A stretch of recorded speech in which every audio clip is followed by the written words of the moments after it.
যে ব্যক্তি কোন বিপদগ্রস্তকে দেখিয়া এই দোয়া পাঠ করিবে, সে যতদিন দুনিয়াতে জীবিত থাকিব উক্ত বিপদ হইতে বাঁচিয়া যাইবে। এই দোয়াটা ডিসক্রিপশন বক্সে দেওয়া আছে, আপনারা সেখান থেকে মুখস্থ করে নেবেন। আসসালামু আলাইকুম ওয়া রাহমাতুল্লাহি ওয়া বারাকাতুহু। আলহামদুলিল্লাহি রাব্বিল আলামিন ওয়াল আকিবাতু লিল মুত্তাকিন ওয়াস সালাতু ওয়াস সালামু আলা আশরাফিল আমবিয়াই ওয়াল মুরসালিন ওয়া আলা আলিহি ওয়া আসহাবিহি আজমাইন। আম্মা বা'দ। দূরের এবং কাছের যে যেখান থেকে আজকের এই ইসলামী ভিডিওটি দেখছেন, সবাইকে জানাই শুভেচ্ছা ও অভিনন্দন।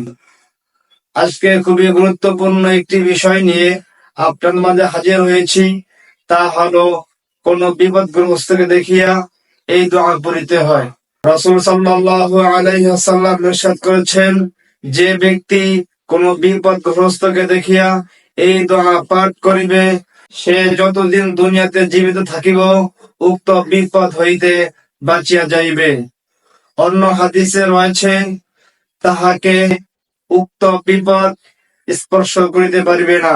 সে দোয়াটি হলো, আলহামদুলিল্লাহিল্লাযী আফানি মিম্মা বিতালাকা বিহি ওয়া ফাদ্দালানি আলা কাসীরিম মিম্মান খালাকা তাফদীলা।